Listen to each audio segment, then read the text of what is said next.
Assalamualaikum warahmatullahi wabarakatuh.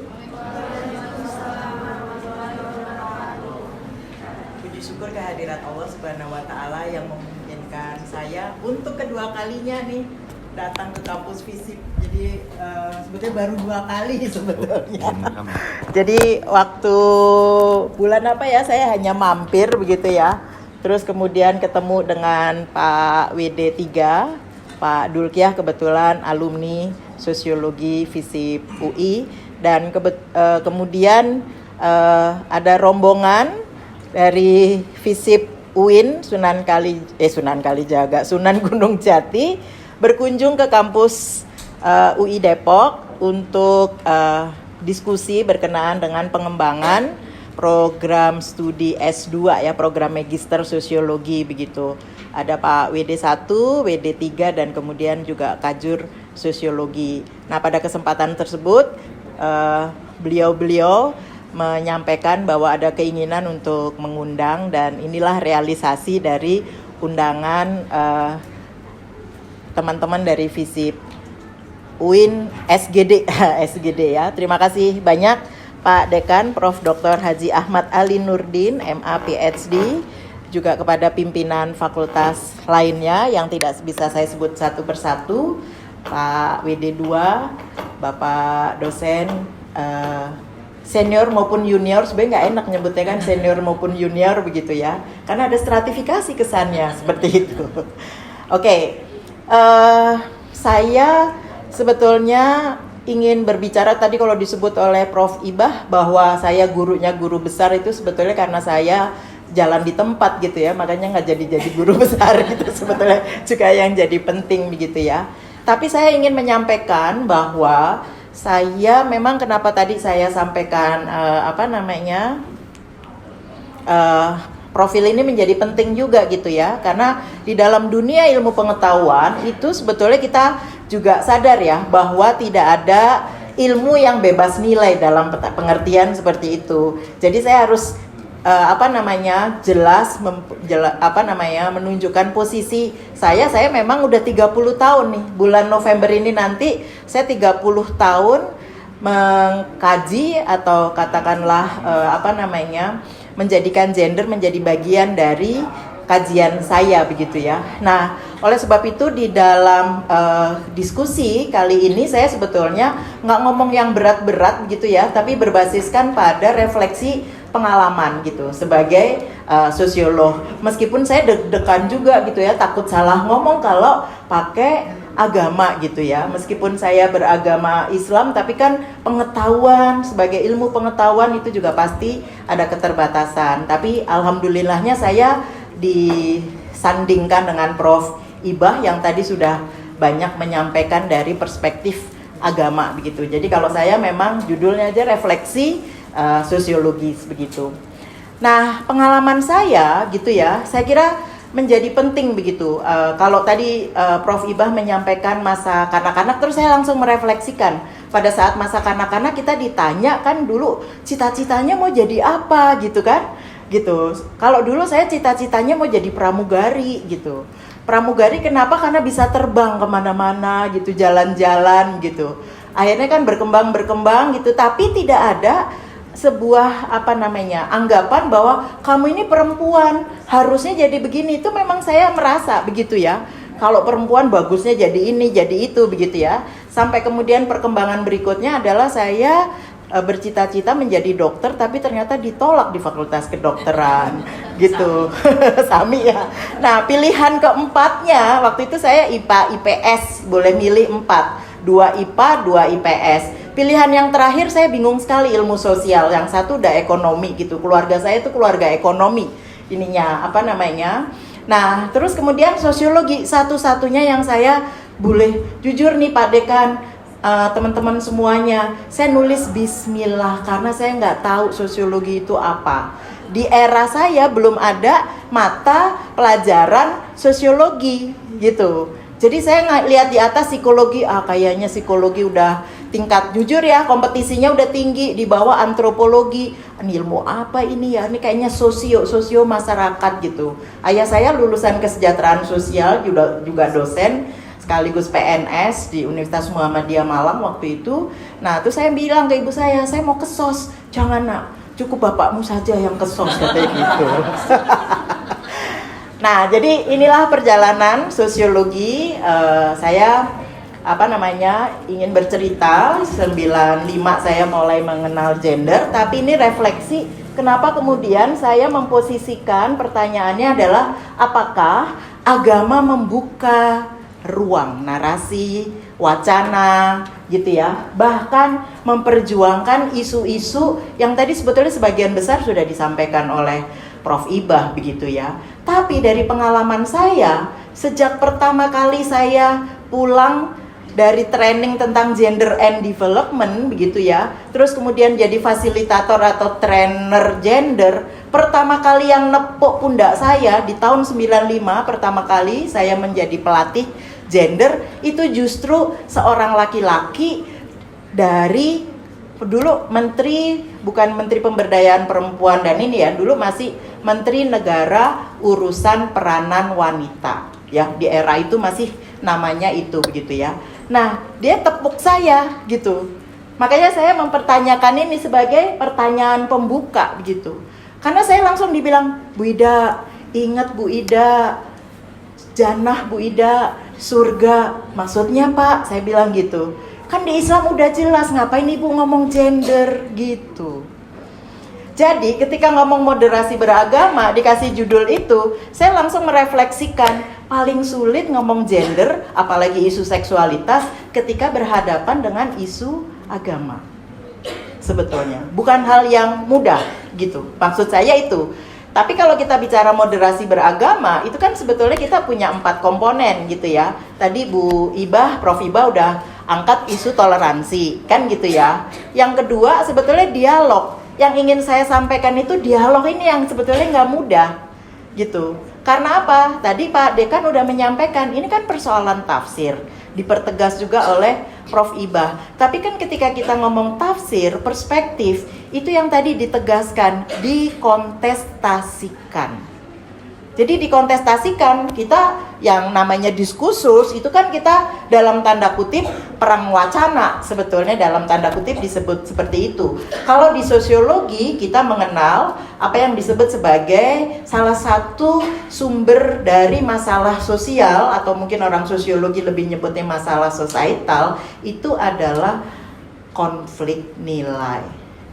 Jadi kita punya cara pandang yang berbeda, lebih karena juga value yang kita anut kadang meskipun kita sama-sama Islam. Saya ingat sekali tuh waktu Wong Solo dulu memberikan award terhadap para laki-laki yang bisa harmonis dalam poligaminya begitu. Itu di ruang, saya lupa dulu nama, kalau nggak salah hotelnya Hotel Arya Duta itu. Mungkin masih ada restorannya Wong Solo gitu ya, di beberapa kota berkembang. Tapi di luar Hotel Arya Duta itu muncul para perempuan, lebih banyak perempuan yang mendemo gitu. Jadi ketika kita bicara tentang Islam pun kan sebetulnya kita punya cara pandang yang bisa jadi berbeda begitu. Nah, bagaimana mendialogkan bahasa saya dalam kaitannya dengan moderasi beragama tadi gitu. Nah, ketika tadi saya ditepuk pundak sama orang staff ya, ya sekarang kita sebutnya KPPPA, itu terus saya cuma satu jawabannya ketika itu ya, saya jawabannya gini, Pak, ini komponen ketiga dari moderasi beragama, Pak, Islam itu menjunjung keadilan. Jika ada perempuan yang diperlakukan tidak adil, maka sudah selayaknya saya akan berteriak. Karena tidak ada keadilan yang diterima oleh perempuan tersebut. Kebetulan dia perempuan, Pak. Tapi kalau dia laki-laki juga mengalami ketidakadilan, maka itu juga harus diperjuangkan. Jadi itu sebetulnya isunya. Jadi waktu saya diundang beberapa kelompok-kelompok, bahkan saya sebut aja ya, satu partai Islam mengundang saya menjadi fasilitator 10 sesi berturut-turut gitu ya. Jadi kayak bikin kelas gitu. Ya, saya sampaikan begitu ya, kaitannya dengan apa yang saya pelajari begitu ya. Meskipun sekarang juga teman-teman mungkin tahu ada kelompok-kelompok yang justru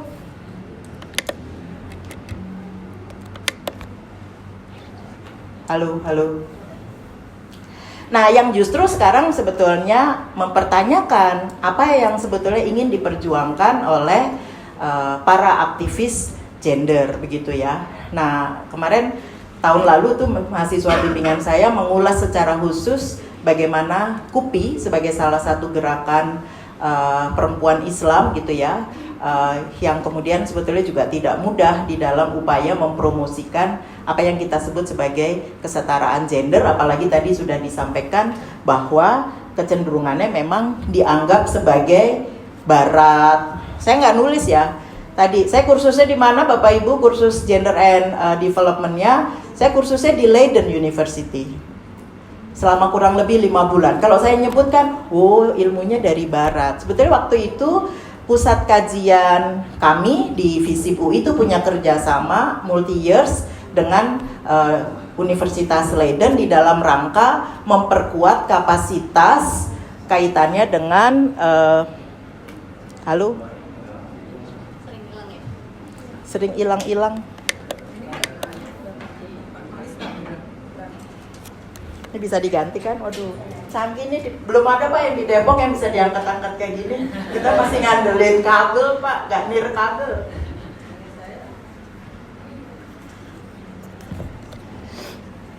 Oke, dah. Suaranya masuk? Hah?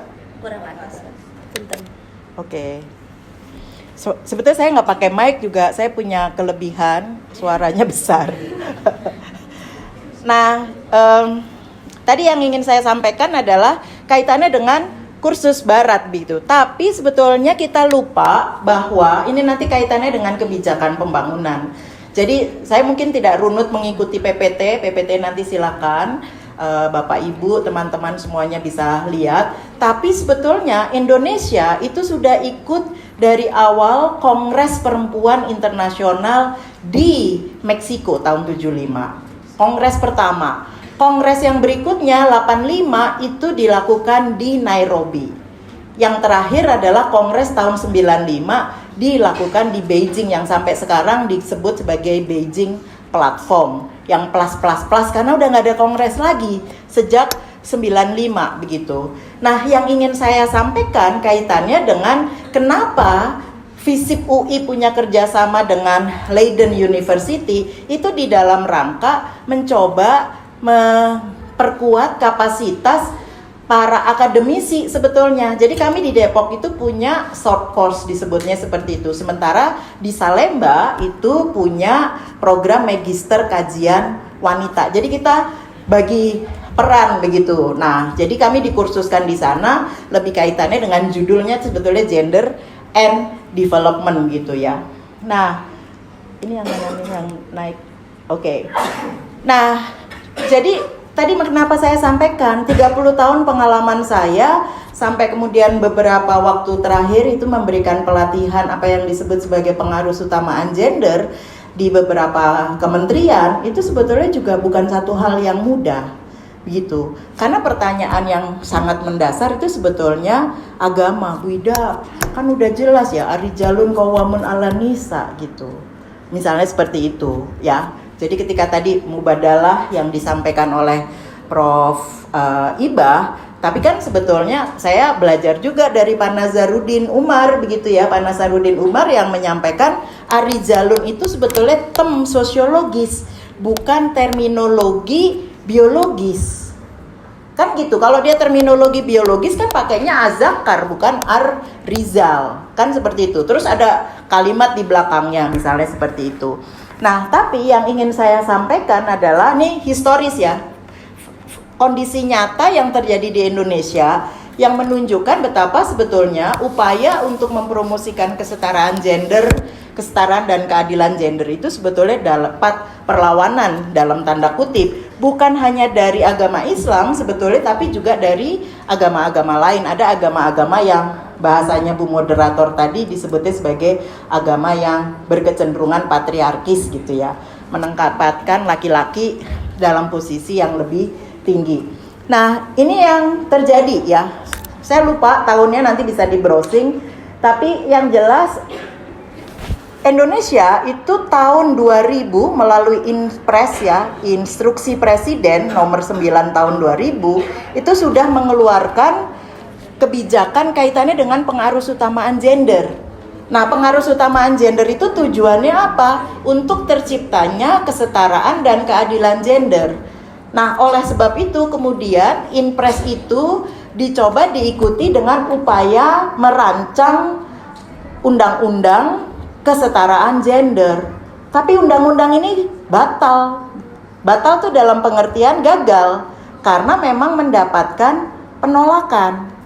Nah, ini saya mencoba menunjukkan betapa sebetulnya kontestasi itu terjadi dan hampir sebagian besar sebetulnya menggunakan agama sebagai cara pandang untuk kemudian mengkritisi rancangan undang-undang tersebut. Itu fakta yang terjadi di Indonesia, sehingga undang-undang ini kemudian dianggap memang tidak, bahkan di bawah ini saya ngutip ya, saya sih ini aja karena mundur ke belakang agak jauh.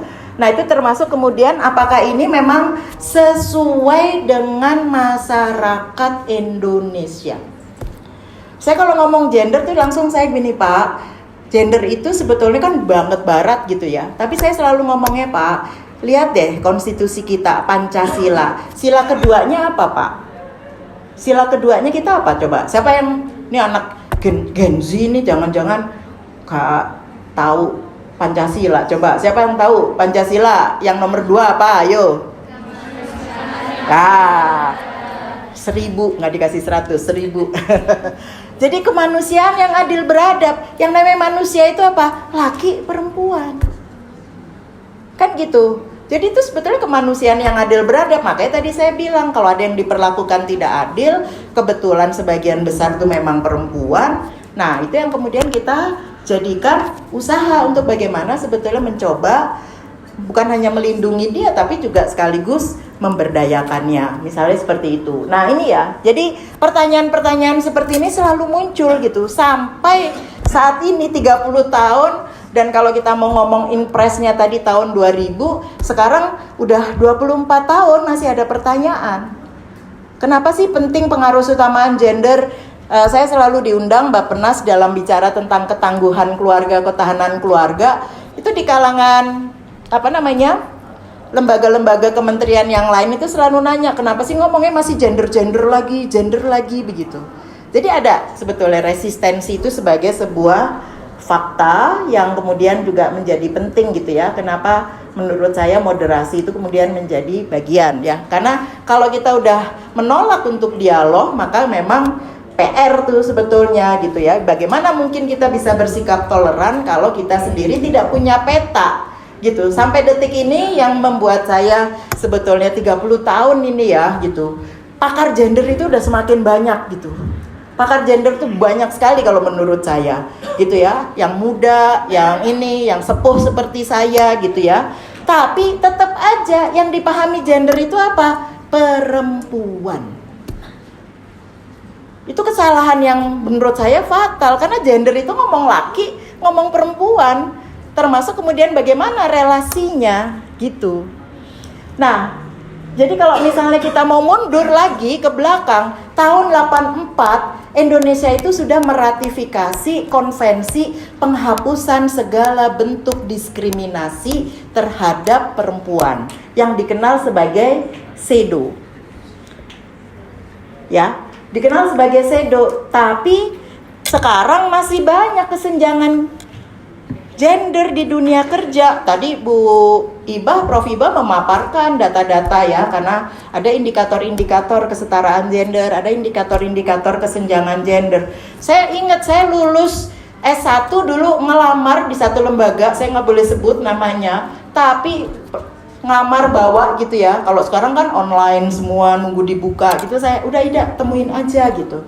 Saya bawa berkas saya, terus dia cuman bilangnya gini, wah Bu, ini IPS ya Ibu ya, ilmu sosial maksudnya. Perempuan pula, coba itu. Saya kena double diskriminasi. Udah ilmu sosial, perempuan pula. Coba, kalau teman-teman gitu ya, diperlakukan seperti itu, dicari laki-laki, di kita masih seperti itu, iklan-iklan pekerjaan. Kalau di beberapa negara udah nggak boleh lagi ada diskriminasi.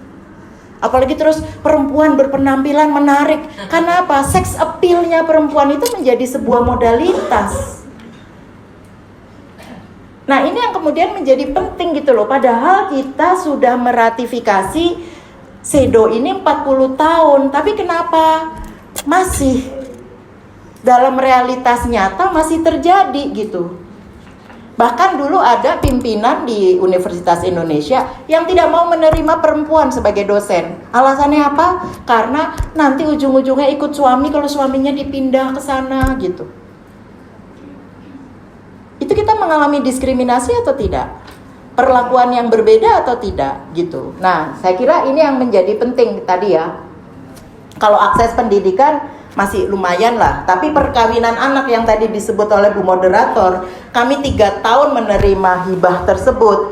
Itu kalau pergi ke Sulawesi Barat, SMP masuk kelas 1 30 orang, naik kelas 2 tinggal 15 siswa. Karena apa? Sebagian nikah. Karena apa? Nikah dianggap sebagai solusi. Bisa kebayang nggak bagaimana SDM dalam konteks kualitas sumber daya manusia kaitannya kalau kita bandingkan laki dengan perempuan. Meskipun harus diakui ya, maaf ya yang laki-laki, semakin tinggi ke atas tuh semakin kelihatan yang serius sekolah tuh perempuan. Tapi kalau misalnya tadi ditanya sama Pak Dekan, Bu Ida dari mana Nusa Tenggara Barat? Lombok misalnya. Lombok itu pikirannya kalau perempuan masuknya ke pesantren. Karena dia akan menjadi madrasah gitu. Nah, itu kan gagasan-gagasan sosial budaya yang sebetulnya hidup dan masing-masing bisa berbeda. Minggu lalu saya di Bali seminggu, itu kan perempuan yang kerja keras. Laki-lakinya melakukan apa?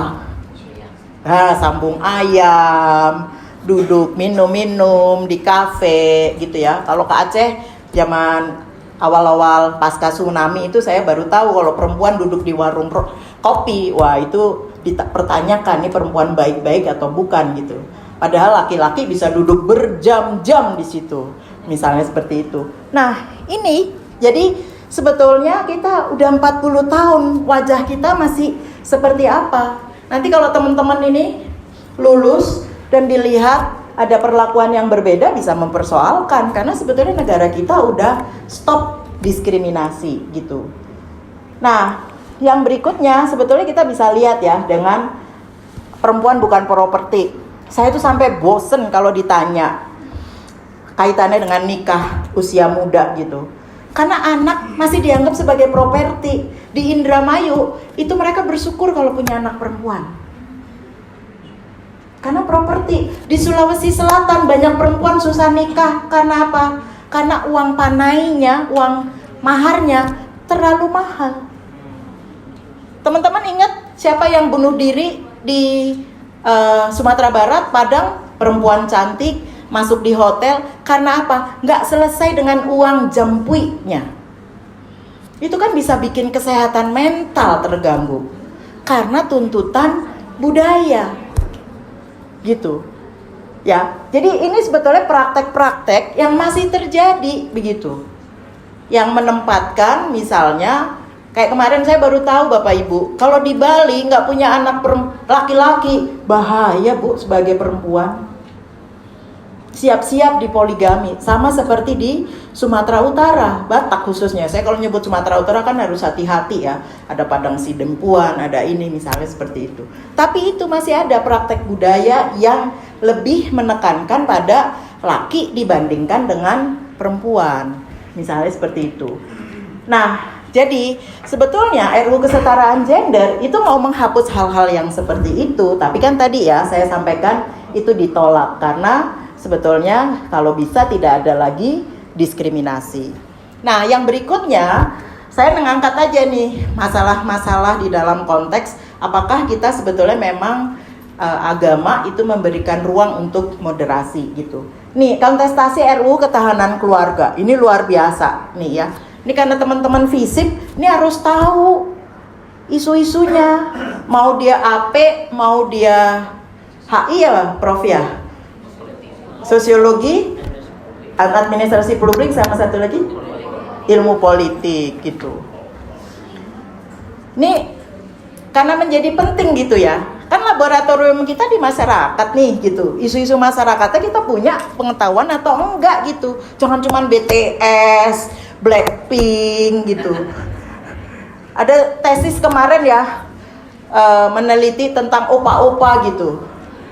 Udah jilbaban, padahal itu zina mata, tapi dia doyan banget dengan K-pop. Nah, itu menarik secara sosiologis gitu ya. Nah, tapi maksud saya kita harus aware juga dengan isu-isu yang terjadi. Ini RUU Ketahanan Keluarga yang dianggap bagi sebagian orang dianggap sebagai RUU yang dalam tanda kutip dianggap moralis. Misalnya seperti itu. Nah, ini contoh bagaimana cara pandang kita terhadap perempuan, bagaimana cara pandang kita terhadap laki-laki, relasi laki dan perempuan, dan kemudian juga kaitannya dengan keluarga begitu. Nah, ini karena kan dasarnya kerentanan keluarga. Saya sampai detik ini Bapak Ibu, teman-teman semuanya, itu bingung memulai gerakan dari mana. Tingkat perselingkuhan tinggi sekali. Tingkat perselingkuhan tinggi sekali, apa yang disebut sebagai extramarital relationship. Dulu 10 tahun yang lalu saya ngebahasnya premarital relationship.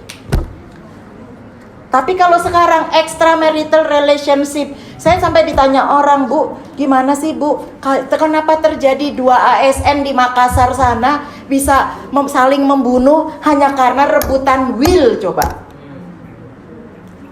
Terus kalau ditanya atributnya, dua-duanya istrinya pakai jilbab. Kan kita mau ngomongin atribut nih. Kan kalau dengan atribut ini dianggap religius.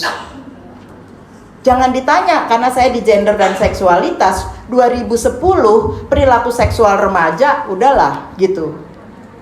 Makanya saya nggak apa-apa ikut kampanye kondom, karena udah susah ngomong dosa.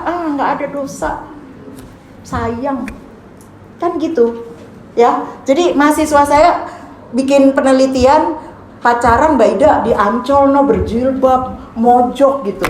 Terus kenapa saya bilang gitu? Ya kan dari segi agama. Ntar dulu, kamu pakai sosiologi.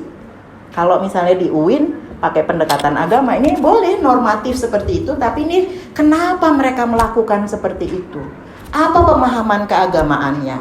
Kan gitu. Kenapa kemudian menjadi agama tidak bisa menjadi alat kontrol perilaku, kontrol sosial misalnya segitu. Dan harus saya sampaikan bahwa penelitian kami itu menunjukkan yang ditakuti sama anak-anak remaja khususnya itu adalah hamil di luar nikah, KTD, kehamilan yang tidak diinginkan. Tapi mereka nggak aware tentang kesehatan seksual, nggak aware tentang kesehatan seksual, padahal yang paling rentan adalah perempuan. Karena apa? Karena alat organnya itu sebetulnya di dalam, beda sama laki-laki. Jadi yang paling rentan itu sebetulnya perempuan. Nah, itu isu seksualitas sebetulnya. Karena apa? Posisi tawarnya rendah gitu. Nah, itu kan bagian dari kerentanan sebetulnya yang dianggap keluarga. Siapa yang disalahin? Perempuan. Ya, saya keberatan kalau perempuan yang disalahin. Karena kan yang namanya anak bikinnya berdua. Tanggung jawabnya siapa? Tanggung jawab bersama. Tadi mubadalah. Jadi konsep mubadalah itu aja saya baru dapatkan ketika saya memberikan pelatihan penelitian metodologi gender itu, metodologi penelitian gender di UIN Suska. Suska itu singkatan apa saya lupa lah. Pekanbaru. Ya. Harusnya itu Bu yang yang lebih banyak disosialisasikan, misalnya seperti itu. Nah, ini lagi RUU kontestasi RUU TPKS PPKS. Kekerasan seksual. Loh, kalau saya tahun berapa ya? Akhir 80-an pulang kampung. Itu dulu masih CD-CD porno itu gampang banget, 2000, 1000, nggak usah pulang kampung ke Sukabumi, kemana gitu, gampang. Tapi kemudian yang terjadi adalah apa? Istri maupun anak perempuan banyak yang menjadi korban pemaksaan, pemenuhan hasrat seksual.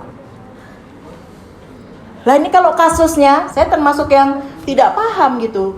Kenapa lembaga pendidikan gitu, agama, pesantren termasuk yang kemudian menjadi tempat. Kan di Bandung ada ya, mohon maaf ya, di Bandung sampai kemudian hamil 2 kali, 3 kali begitu. Nah ini kalau nggak ada undang-undang yang melindungi perempuan dan anak, itu bagaimana? Tapi resistensi terhadap undang-undang ini justru juga muncul dengan pernyataan bahwa ini pro zina, ini misalnya di mana nih, rancangan undang-undang guys pro zina. Saya pernah didudukkan di Fakultas Teknik, diundang sama BEM-nya. Ternyata sebelah saya yang anti undang-undang PPKS ini gitu. Waduh, saya bingung sih sebetulnya. Beberapa kali saya sebetulnya diundang dengan posisi duduk dengan orang yang berbeda ideologinya, harus bisa dibilang. Termasuk misalnya isu seksualitas, di Islam nggak ada Bu yang namanya hak seksual Bu gitu. Misalnya seperti itu. Nah ini wacana-wacana yang menurut saya menjadi penting ya kaitannya dengan ini. Bahkan ketika undang-undang RUU ini diundangkan, ada yang menyebut innalillahi wa inna ilaihi rojiun. Nah ini kan kontestasi teman-teman. Kalau perspektif sosiologi nyebutnya perspektif tadi, konflik nilai. Jadi kita memang punya, saya nggak usah kasih contoh banyak ya, aborsi, saya ingat banget pornografi itu lebih karena faktor tadi banyak korbannya anak-anak. Ketika saya dipanggil terus kemudian Mbak Ida mau nggak jadi tim perumus alternatif RUU pornografi, tapi bukan yang itu ya, karena yang dikritikkan yang produknya DPR waktu itu, RUU APP ya, pornografi dan porno aksi kalau nggak salah waktu itu disebutnya seperti itu. Saya melangkah ke KPPA dengan kemudian menginjak tangganya, Bismillahirrahmanirrahim. Kalau ini ada kebaikan maka ada kebaikan. Tapi ketika RUU pornografi itu dirancang, dilegalisasi, saya dimusuhi oleh banyak aktivis perempuan. Nah kayak gitu loh ya. Jadi saya kira ini yang jadi penting di masyarakat ya, adanya kontestasi. Padahal kalau kita lihat datanya, termasuk teman-teman bisa baca dari Komnas Perempuan, Catahu, kekerasan itu naik hampir 12 kali lipat. Mungkin ada kontribusinya karena orang mau lapor ya, misalnya seperti itu ya.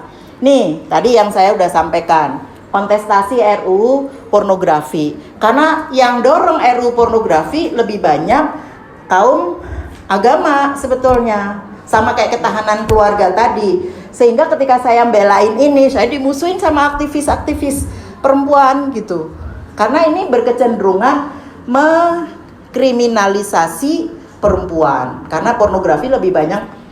Tapi ini juga Pak, Bu, ya, kita udah punya undang-undang ini pornografi. 2 tahun atau 3 tahun lalu ada mahasiswa sosiologi S1, skripsinya yang saya uji, saya baru tahu Bapak Ibu, ternyata ada forum pornografi yang bisa diakses, dulu Twitter sekarang X, yang anggotanya 7 juta laki-laki.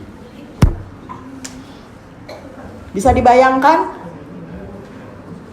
Udah undangannya ada. Kemarin gara-gara kasus di Gorontalo, wah saya muter-muter tuh. Wah ternyata di X itu gampang banget orang menunjukkan auratnya. Bahkan bukan hanya sekedar auratnya, tapi juga aktivitas seksualnya. Nih, jadi ini ya udah berantem, makanya bahas RUU jadi debat penyelamat atau pengkhianat gitu.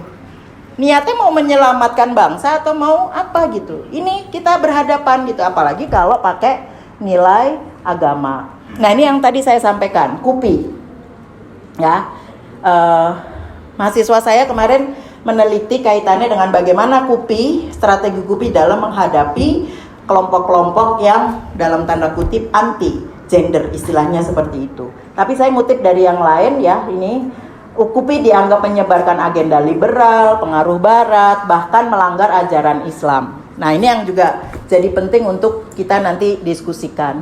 Nah tapi saya ingin sampaikan ini loh, isu-isu ini tuh, ini mana sih? Ini yang gak ada lampunya ya, ininya, sorry. Nah ini Bapak Ibu perempuan, apalagi dengan konteks climate change, semakin miskin, tenaga kerja murah, tanpa perlindungan hukum. 2 minggu lalu saya diundang di di Balek ya, Balek DPR, ngomongin tentang RUU PPRT yang sampai sekarang tidak gitu ya. Nanti akan istilahnya dibahas di periode yang berikutnya. Aki masih tinggi. Ini persoalan-persoalan di Indonesia yang basisnya sebetulnya karena adanya juga cara pandang budaya, termasuk di dalamnya adalah bagaimana cara pandang agama itu juga sebenarnya berkontribusi begitu ya. Misalnya perkawinan anak, daripada zina kawinkan saja. Nah, itu juga jadi persoalan sebetulnya di satu sisi ya. Nih saya hanya menunjukkan. Nah, bagaimana refleksi sosiologisnya, teman-teman? Nah, ini sebetulnya kalau kita mau ngomong perspektif yang moderat yang mana gitu ya. Ini konservatif, apakah yang developmental perspektif atau yang liberal pembebasan. Kalau secara sosiologis ya kita ngambil yang developmental perspektif begitu. Karena tadi yang saya kasih contoh itu banyak berhadapan dengan kelompok yang dalam tanda kutip disebutnya sebagai kelompok yang konservatif ya, karena mereka juga melakukan apa yang disebut sebagai gerakan sosial. Tapi kita juga tidak setuju dengan yang liberal. Apalagi konteks masyarakat kita yang sebetulnya masyarakat yang sosial religius ini begitu ya. Nah, termasuk tadi ini yang sudah diulas banyak oleh Prof. Ibah. Bukan hanya kedudukan dan peran perempuan, tapi isu kepemimpinan dan sebagainya. Itu disebut sebagai masalah atau tidak, karena sumbernya sebetulnya di situ. Nah, karena saya dari sosiologi, maka juga menjadi penting. Siapa yang sosiologi di sini? Coba angkat tangan. Ada? Ya. Yang AP kan juga belajar pengantar sosiologi kan? Ya, paling enggak kan sosiologi itu bukan nyombongin ya, tapi sosiologi itu the queen of social sciences. Ya. Jadi kalau ilmu sosial, komunikasi nggak kenal konsep-konsep sosiologi, ya nggak mampu banyak bicara gitu ya. Nah, ini kalau kita ngomong ini struktural fungsional, konflik atau interaksionik simbolik. Kalau moderat adanya di interaksionik simbolik. Karena sebetulnya bisa dinegosiasikan, bisa dibicarakan, tapi kan nggak di isu mikro saja, harus di level yang atas. Karena kalau struktural fungsional, saya pergi di Banten, ustadznya udah ngomong gini, Bu Ida, ini kan udah kayak main bola Bu Ida, kalau udah perannya ayah ya ayah lah, kan nggak mungkin kiper jadi back misalnya gitu. Nah, ini kan cara pandang sekali lagi ya, apalagi sosiologi, ilmu multi perspektif begitu. Tapi kan kita cari yang moderat. Apakah kemudian sekarang banyak laki-laki karena di PHK, karena dia dibilang sebagai breadwinner, pencari nafkah utama, banyak yang mengalami stres ya, misalnya seperti itu. Jadi saya sepakat bahwa prinsipnya tadi ditegaskan oleh Pak Dekan bahwa sebetulnya memang persoalannya tafsir, perspektif, karena disitulah bagaimana kita menginterpretasikan dan mencoba merepresentasikan masalah, termasuk bagaimana kita memberikan judgement terhadap isu-isu yang ada. Karena kan memang dalam tanda kutip harus dikontestasikan, sehingga mereka-mereka yang ingin memoderatkan isu-isu kaitannya dengan perempuan, seksualitas, gender, ya memang harus punya amunisi gitu ya. Jadi seperti Prof. Ibah membawa amunisi ayat-ayat ya. Saya masih ingat dulu Bu Megawati di Kongres Umat Islam yang pertama tahun 99 ditolak sebagai capres. Makanya beliau hanya menjadi cawapres dari Gus Dur gitu ya, karena akan rusak suatu bangsa jika menyerahkan urusannya kepada perempuan. Gitu, betul ya. Oke, nah jadi teman-teman, ini yang juga jadi penting adalah apakah kita sadar adanya sebetulnya masih ada bias-bias gender, stereotype, termasuk kalau di kajian-kajian hadis ataupun apa itu ada misogini kan gitu ya, ketidaksukaan terhadap perempuan, terus masih ada subordinasi, overburden ya, kemudian kekerasan berbasis gender, diskriminasi dan marginalisasi. Perempuan tahu apa sih gitu. Makanya tadi Prof. Ibah menyampaikan kalau di tempat saya ada teman saya yang kerjaannya kalau dia mail panel langsung gambarnya dibalik gitu. memangnya nggak ada perempuan yang bisa ngomong tentang isu ini, misalnya seperti itu. Seperti Bu Ibah yang relatif ini. Nah, di bagian yang refleksi sosiologi ini memang saya menggunakan satu konsep gender sebagai struktur yang sebetulnya harus dilihat dari pengalaman individual. Makanya tadi saya membukanya dengan pengalaman individual. Tapi pengalaman individual itu sebetulnya juga karena dalam tanda kutip berinteraksi dengan isu budaya dan sebagainya yang nanti terus kemudian masuklah ke level institusional, begitu ya. Nah, ini sebetulnya latar pengalaman individual saya sebetulnya karena tadi menggunakan konsep itu, tapi saya sebetulnya ingin menunjukkan di setiap periode itu saya banyak banget mengalami benturan kaitannya dengan cara pandang yang melihat bahwa isu gender itu sebetulnya memang isu yang sebetulnya bisa ditolerir dalam Islam atau tidak ya, karena ngomongin tentang itu ya, termasuk ketika misalnya ngomong tentang ini gender dan seksualitas di FISIP UI, itu ada dosen yang sekarang jadi guru besar, memangnya nggak ada kerjaan itu, Ford Foundation ngasih uang segede gitu, nggak ada isu-isu yang lain dibanding gender dan seksualitas gitu. Nah itu karena apa? Karena tadi sebetulnya punya cara pandang yang saya kadang-kadang mempertanyakan, dia nggak tahu nggak sih isu gender gitu ya, kaitannya dengan tadi seksualitas yang kita maksud itu sebetulnya kayak dikelekatkan dengan kesehatan reproduksi dan kesehatan seksual. Nah ini saya sebetulnya hanya menyampaikan sedikit supaya teman-teman punya pengetahuan juga dan mungkin juga membantu mengingatkan kaitannya dengan sejak judulnya gender memang resistensinya lumayan tinggi, terutama sejak pasca 90-an. Ketika wanita karena dia prinsipnya ya bahwa perempuan sebetulnya resistensinya relatif lebih rendah begitu ya. Ini tadi yang saya sampaikan 70-an Meksiko, 80-an Nairobi, 90-an adalah Beijing. Nah ini konteks historis saya hanya ambil sedikit ya. Jadi ini ratifikasi CEDAW tadi Inpres dan kemudian juga Perpres kaitannya dengan SDGs ya ini. Nah ini sebetulnya kita udah punya kebijakan-kebijakan seperti ini begitu ya. Tapi pertanyaannya adalah bagaimana kebijakan tersebut gitu ya bisa terimplementasi. Saya kira ini tadi udah banyak disampaikan oleh Bu Dekan. Nah, yang juga jadi penting sebetulnya sampai detik ini kita masih punya masalah dengan isu misalnya hak ya, nggak mudah sebetulnya ngomong hak di Indonesia begitu ya. Terus misalnya kaitannya dengan voices. Saya dulu waktu kuliah seperti ini teman-teman di UI loh ini ya, di Balerung itu yang bisa kapasitasnya 15.000. Itu kalau diskusi nggak boleh nanya perempuan, suara perempuan adalah aurat. Jadi kita disuruh nulis gitu.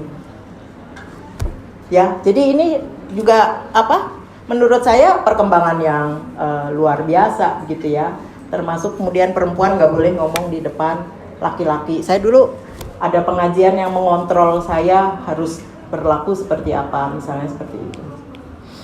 Nah ini teman-teman sebetulnya apa sih cermin perempuan berdaya? Kan tadi ya SDGs itu isunya kesetaraan gender dan pemberdayaan perempuan sebetulnya. Nah, ini yang sebetulnya juga jadi PR. Waktu saya nulis disertasi itu, Prof. Ibah, kepala Bapedanya ngomong gini, Bu Ida, ini kalau perempuan-perempuan diberi peluang untuk kemudian bisa punya sumber nafkah mandiri secara ekonomi, kami khawatir nanti dia dalam tanda kutip mendominasi suami. Suaminya nggak lagi jadi kepala keluarga. Ngomong gitu kepala Bapedanya. Kebayang nggak nanti kebijakan publik dengan asumsi yang seperti itu? Nah, sementara hasil survei-survei yang ada, laki-laki di perkotaan nggak akan mau cari istri yang tidak bekerja karena modelnya apa? Harus pot bersama. Kan gitu ya, apakah bekerja itu perempuan bekerja karena isu gender? Kan sebetulnya di satu sisi ya sudah diperjuangkan dengan tidak mudah oleh Raden Ajeng Kartini, Dewi Sartika ataupun yang lain, misalnya seperti itu. Ya, ini jadi saya kira ini nggak perlu dibaca satu-satu, teman-teman nanti bisa lihat. Nah, ini sebagai penutup catatan reflektif saya, gender merupakan pokok bahasan utama ya, karena dia menjadi tool of analysis sebetulnya, kacamata, lens, ya kacamata, sehingga kita nanti bisa melihatnya di 3 aspek gitu.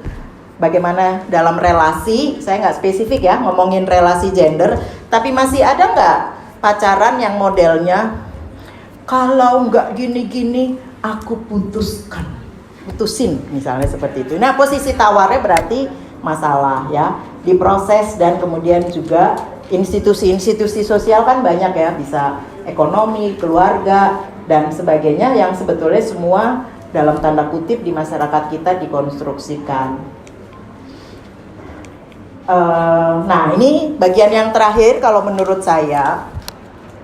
Jadi sesuatu hal yang mungkin bisa menjadi wacana, Bapak Ibu, teman-teman semuanya. Kan kita tahu ya, ini kan nggak usah disampaikan lagi. Pra-Islam tuh masa kegelapan atau masa jahiliyah, itu sebetulnya perempuan kan dianggap rendah, mengalami diskriminasi, bahkan sebetulnya malu, distigmatisasi kalau punya anak perempuan begitu. Nah, ketika Islam datang itu sebetulnya memuliakan perempuan, kan gitu. Nah, makanya kemudian Islam itu bahasa saya membawa pencerahan, membawa keberadaban, bukan sekedar peradaban, keberadaban. Makanya kan kalau ngomong masyarakat madani ada yang nyebutnya masyarakat adab gitu. Jadi masyarakat yang beradab. Masyarakat kita itu nggak beradab, lihat di mana? Di jalan raya beradab nggak? Enggak. Istilahnya itu pamer kekerasan, kompetisi dan sebagainya gitu ya. Ini yang jadi penting gitu ya. Bagaimana adab itu bisa kelihatan sebetulnya.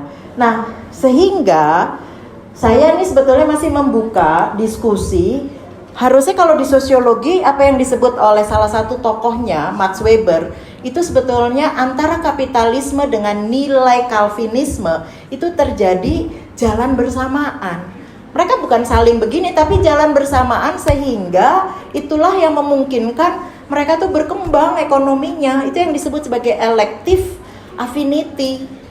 Nah, saya cuma ngelihatnya Islam sebetulnya membawa perubahan, tapi kemudian ada kelompok-kelompok yang ingin membawa perubahan, transformasi. Kenapa terus kemudian dianggap menjadi sesuatu hal yang tadi udah banyak banget contohnya ya. Jadi ini yang sebetulnya ya, perempuan sebagai objek, warga negara kelas 2, komoditi, tersubordinasi, teropresi, terpedaya dan sebagainya. Nah, sebetulnya tujuannya mau itu, tapi kok tidak mudah ya. Bapak Ibu tahu rancangan undang-undang PPRT itu sudah 19 tahun digodok. Sampai detik ini belum.